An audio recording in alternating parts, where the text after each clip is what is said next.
Good morning class. अब तक back वाली वीडियोस में हमने क्या क्लियर किया था, जो इसमें कॉन्सेप्ट यूज़ होने थे 5th चैप्टर में, वो हमने क्लियर किए थे। आज एक्सरसाइज स्टार्ट कर रहे हैं, एक्सरसाइज 5.1। फर्स्ट क्वेश्चन आप चेक करेंगे, what is the disadvantage to compare line segment by observation. Observation means simply आप उसको विदाउट रूलर विदाउट कंपास आप उसको चेक कर रहे हैं सिंपली। से फर्स्ट आप कोई सिंपल एग्जांपल लेते हैं, कोई इस टाइप से आपके पास लाइन है, तो आप इसको सिंपली जज कर रहे हो, इसकी डिस्टेंस कितनी होगी, आप सिंपली इसको जज कर रहे हो।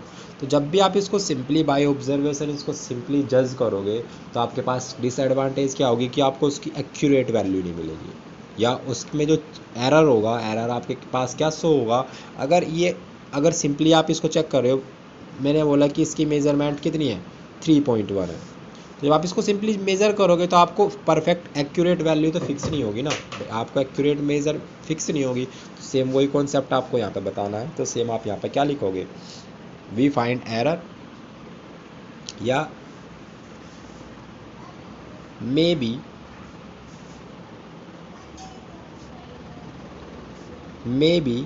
Chance of error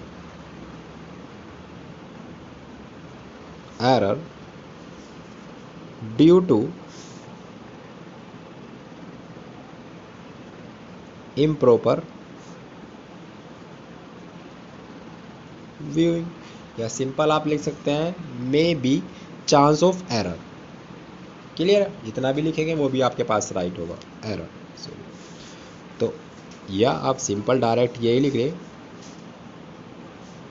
may be chance of error, क्योंकि आपके पास एरर के चांसेस होंगे। फिक्स नहीं हो सकता, ऐसा भी हो सकता है आप उसको एक्यूरेट जज कर लें, और ऐसा भी हो सकता है आप उसको एक्यूरेट जज ना कर पाएँ।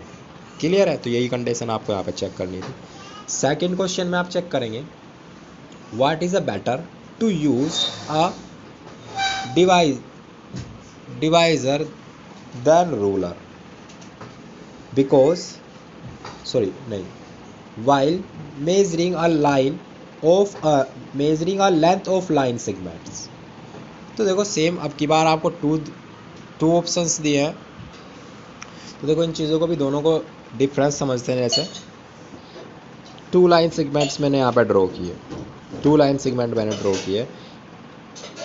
1 की लेंथ आपके पास कितनी है, 2.7, और इसकी लेंथ आपके पास सेम, इसकी भी 2.7।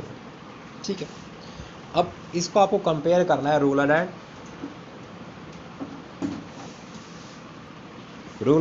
डिवाइडर। तो डिवाइडर और रूलर दोनों से कंपेयर करना है।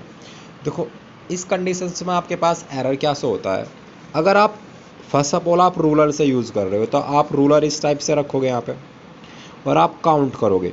मीन्स आपके पास क्या होंगे, 2 तक के तो नंबर काउंट होंगे, उसके बाद आप 7 बार्स काउंट करोगे। 7 बार आप काउंट करोगे, तो कई बार आपसे क्या होता है कि जो बार्स होती है, कोई एक बार आपके पास मिस हो जाती है।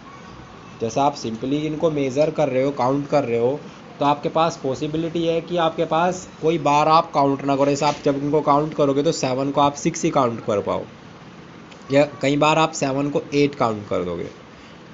अभी आपको ऐसा लगेगा कि सर ऐसे ही बता रहे हो, जब आप यूज़ करोगे ना तब आपको पता चलेगा। सिंपली कोई एग्जांपल लो और उसके अकॉर्डिंग आप यूज़ करके देखो। अगर आप बहुत केयरफुली उसको यूज़ कर रहे हो तो तब आप इक्वली मेज़र कर पाओगे। बट बेटर ऑप्शन होता है आपके पास डिवाइड एंड के थ्रू, क्योंकि डिवाइड एंड से आप कैसे मेज़र करते हो, जो आप उसमें मेटल वाला पॉइंट होगा उसको आप एक लाइन का जो एक पॉइंट होगा उस पर आप फिक्स कर दोगे, लाइन के एक पॉइंट पे फिक्स करोगे और उसको आप ओपन करोगे। जब आप ओपन करोगे तो जो आपके पास पेंसिल वाला पॉइंट्स होगा वो सेकंड एंड वाले पॉइंट पे आएगा, तो आपके पास वो डिस्टेंस फिल हो जाएगी।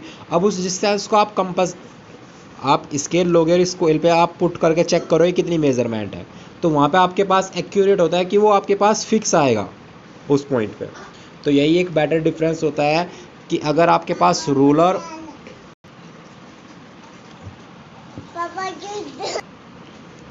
तो जब कभी भी आपके पास दोनों में बेटर ऑप्शन चूज़ करने के लिए गए, तो आपके पास बेटर ऑप्शन होगा डिवाइड एंड। तो सेम यही कॉन्सेप्ट आपने को लिखना है, it is better to use a divider than a ruler. या देखो एक रीज़न और भी हो सकता है, क्योंकि आपके पास जो थिकनेस होती है जो रूलर की, वो कई बार रोंग भी होती है। थिकनेस क्या होती है रूलर की, रोंग भी होती है। रोंग का मीन्स क्या होता है, तो कभी कभी आप चेक करते हो, बहुत रेयर केस होता है, जैसे आप चेक करते हो कि रूलर में प्रॉब्लम होती है, जैसे आपके पास कोई एक बार मिसिंग होती है, जब वो उसको मेड करते हैं तो मेड करने में उसमें कोई प्रॉब्लम आ जाती है, तो आप वो कंडीशंस भी लिख सकते हो कि because the thickness of ruler may be different. तो सेम अगर इसी चीज कॉन्सेप्ट को आप लिखोगे तो सेम ऐसे भी लिख सकते हो, because the thickness of the ruler, but वो रियर केस होता है, उसको आप मेजर नहीं करोगे। रियल रूलर में डिफरेंट या सॉरी डिफरेंट है डिफिकल्ट।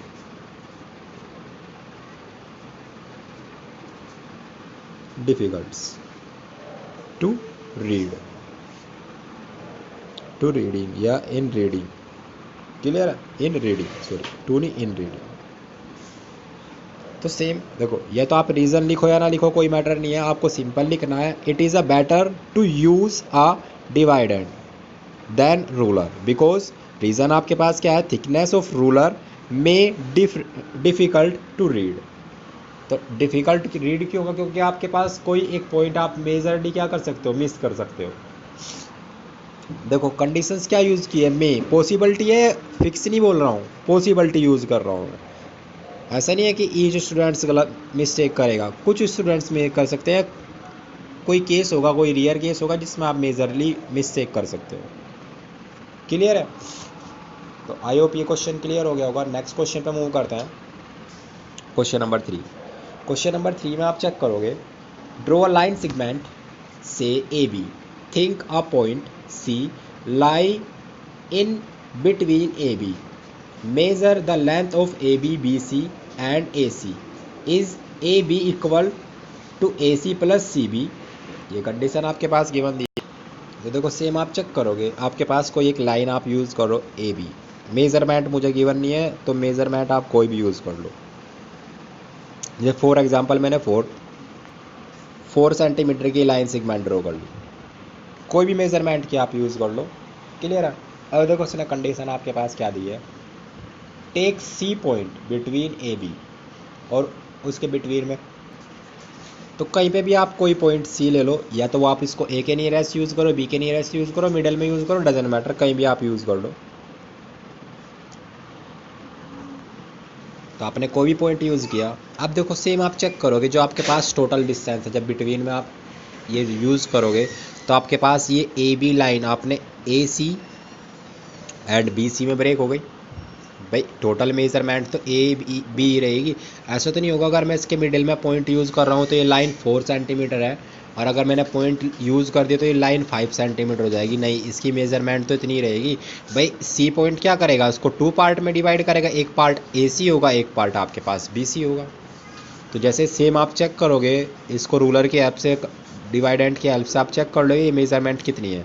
सो फॉर एग्जांपल ये 3 सेंटीमीटर की डिस्टेंस पे है, और ये कितनी डिस्टेंस होगी 1। अप्रोक्स लिख रहा हूँ मैं, फिक्स मुझे आइडिया नहीं है, मैं सिंपल मेजरली आपको एग्जांपल के थ्रू इस वैल्यू को बता रहा हूँ, 3 and 1। तो सेम आप चेक करोगे तो दोनों को अगर मैं प्लस कर दूँ, भाई 3 + 1 तो मेजरमेंट कितनी आ रही है 4, और ये टोटल मेजरमेंट किसकी है आपके पास, ए बी। तो मैं इक्वल आपको ए बी बोल सकता हूँ, मीन्स अगर मैं बोल सकता हूँ A B is equal to A C plus B C, means A B की जो मेजरमेंट है वो ए सी प्लस बी सी के सम के इक्वल है। यही तो कंडीशन उसने आपको गिवन दी थी। तो आप चेक कर रहे हैं आपके पास ये जो कंडीशंस गिवन दी थी, ये जो कंडीशन उसने गिवन दी थी, तो ये कंडीशंस क्या हो रही है, वेरीफाई हो रही है, या आप इसको बोल रहे हो राइट हो रही है। तो सेम यही आपको वैल्यू आपको चेक करनी थी कि ये कंडीशन, तो आपके पास ये कंडीशंस क्या हो रही है, राइट हो रही है। तो मीन्स आपके पास कंडीशंस क्या हो गई, यस हो गई, मीन्स राइट हो गई। यस लिखो या राइट लिखो, A B is equal to A C plus B C. Reason क्या है कि जब पॉइंट सी आप उस पर यूज़ कर रहे हो ए बी लाइन पे, तो वो उसको 2 पार्ट में डिवाइड कर रहा है, first part A C and second part B C, तो दोनों का सम इक्वल होगा आपके पास ए बी। रीज़न आप कोई भी एग्जांपल आप यूज़ कर लो, डिफरेंट मेजरमेंट यूज़ कर लो, 5 सेंटीमीटर, ये 3 सेंटीमीटर, यहाँ पे टू डिस्टेंस हो जाएगी 2 सेंटीमीटर, और ये सेंटीमीटर लिखोगे आप। क्लियर है? तो आप चेक करोगे 3 और 1, यहाँ पे अगर मैं 4 यूज़ कर रहा हूँ तो 3 और 1, तो दोनों को सम करूँगा तो कितनी आएगी 4 सेंटीमीटर। 4 सेंटीमीटर किसकी मेजरमेंट है? ए बी की। तो डायरेक्ट मैं बोल सकता हूँ A B is equal to A C plus B C. Clear है? तो आई होप आपको तीनों क्वेश्चन क्लियर हो गए होंगे। मिलते हैं नेक्स्ट वीडियो में नेक्स्ट क्वेश्चन के साथ, तब तक के लिए बाय बाय।